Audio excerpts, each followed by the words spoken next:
name is Matthew Darlitz, and I'm the editor-in-chief of The Neuropsychotherapist. The Neuropsychotherapist is an online magazine and website devoted to informing clinicians, practicing psychotherapists and clinical psychologists, informing them of what's happening in the world of neuroscience and how neuroscience can inform their clinical practice. We also look at a whole lot of other multidisciplinary areas which inform clinical practice. And we're also the home of the International Journal of Neuropsychotherapy. Similarly, this is a peer-reviewed journal that looks at a whole range of different areas, a range of different disciplines that inform effective psychotherapy. This is an emerging field, and we're very excited to be at the forefront of this science. Now, this video blog is designed to inform you about what's happening in the world of neuroscience and psychotherapy, something fun we do every Friday afternoon. And as we usually do, we're going to go across to David Van Nuys from Shrink Rap Radio to hear what's been happening on his show. And then after that, we have Terry Marks Tarlow, who is going to be talking about Awakening Clinical Intuition, an experiential workbook for psychotherapists, which has just been released by Norton. And we have a special little video taken from the launch of that workbook. So first up, Dr. Dave from Shrink Rap Radio. Thanks, Dr. Dave. Hello again, Matthew, and thank you for another opportunity to share information about my latest podcast with you and your audience. And it's a very interesting one. It is, I think, as I usually think about these things. It's episode number 394.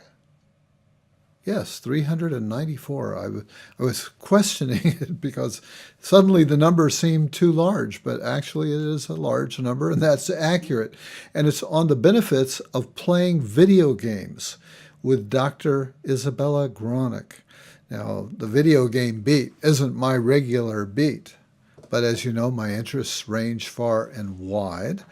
And I was reading a recent, perhaps the most recent issue of The American Psychologist, which often I find to be rather boring, quite frankly. Sometimes I have difficulty finding articles that are simple enough, I guess, to engage me, timely enough, relevant enough to my own interests, etc. And so I was really surprised to find this very intriguing article by a Dr. Isabella Gronick from a university in the Netherlands. I won't attempt to pronounce the name here. I do attempt to pronounce it on the show. So if you listen to the actual podcast, you can hear me mess it up there. Dr. Gronick, a relatively young woman, certainly young relative to me, but she's the chair and a professor, a chair and professor of the Department of Developmental Psychopathology at this university in the Netherlands. I've never before heard of a Department of Developmental Psychopathology. I've heard of developmental psychology. So this was kind of an interesting twist. I gather it's not absolutely unique, and certainly conceptually it makes sense to me. So we had a wonderful conversation, and she described her research program in which they're doing a more nuanced look at video games. We've all heard about the potentially addictive power of video games and all sorts of sort of negative consequences and so on. And all of that's been well covered. But she kind of raises the issue, well, what about the other side? It's kind of like positive psychology all over again, saying, well, is that the whole story? And so her research represents a more nuanced view of video games. And for myself, years ago, it occurred to me, wow, these video games are so compelling. They're so motivational, as to appear to be addictive. There ought to be some way to harness that technology, to harness the power of that, to get people engaged with really positive things in their lives, such things as possible learning, such things as intervention in psychopathology and so on. Well, those are the very sorts of things that she is investigating, her and her team. And she's got an institute as well, which she calls the Nice Play Institute. Okay, so that's kind of what it's about. You'll have to listen to the interview to find out more. And so with that, I will kick it back to you, Matthew. Take it away. Thank you, Dr. Dave.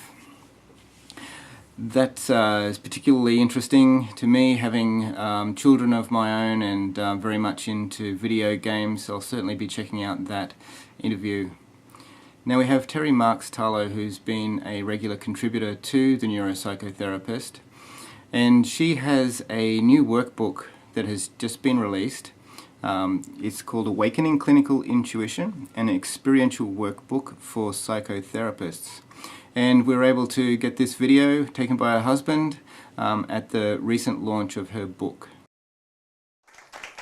So I just want to say a little bit about coming to clinical intuition. I've been through many different topics and some very abstract stuff with nonlinear science, and intuition is really, for me, brings together everything, all my strands of creativity, of interest in nonlinear processes, and I was trained at UCLA, very academic program, but really from the start I was aware of relying on intuition as my primary tool.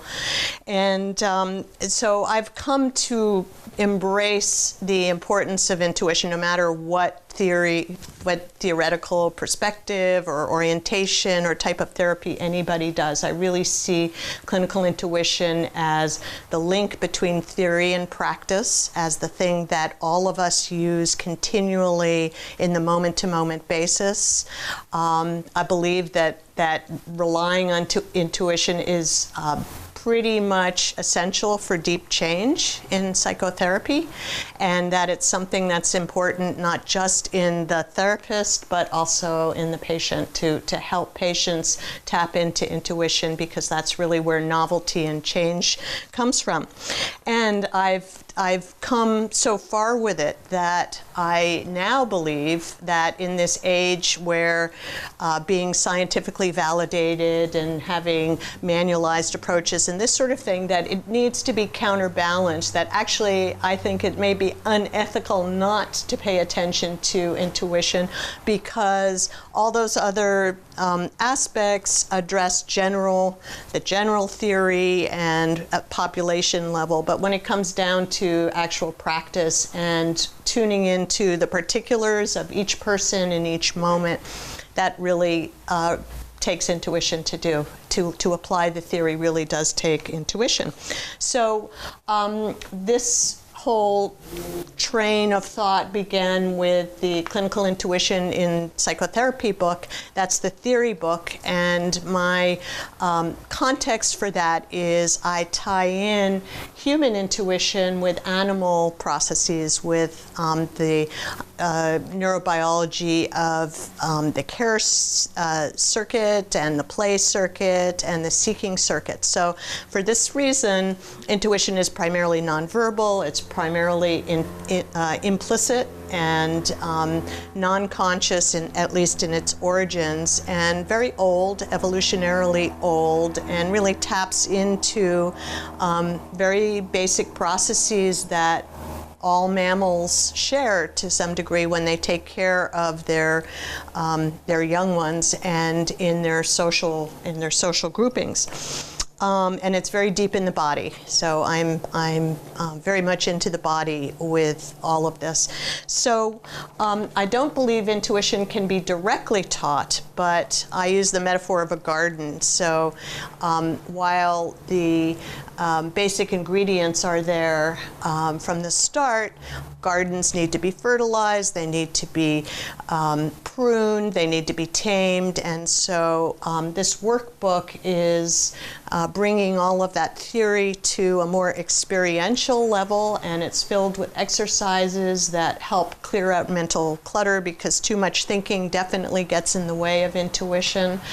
It helps ground people in their basic sensory processes and perception and emotion and relational exchanges that go body to body.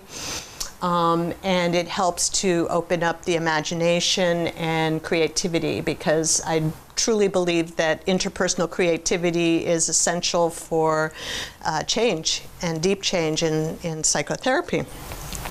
So I do love helping people come into their intuition, and that holds for both the patients that I see and the therapists that I work with. I'm doing more and more training. I feel privileged to be working with therapists in Australia through Skype and doing supervision that way. And I'm very excited to launch this workbook series, which will go through chapter by chapter. So most of those spaces are filled, but if you know of a therapist who might be interested, or you are a therapist who might be interested, we have 3 spots left. It'll be in my office in Santa Monica, and that's it. I'm so glad you're here. I thank you for coming, and enjoy yourself and look through the art. Thank you. Well, I do hope that you check out this new book from Terry and reconnect with your intuitive self as a practicing psychotherapist. Well, that's all we have for you this week. I hope there's something in there that you can explore. And next week we hopefully will be catching up again with Richard Hill, who's in California once again at a conference, and so we'll be keen to get a report from him. So until next week, bye.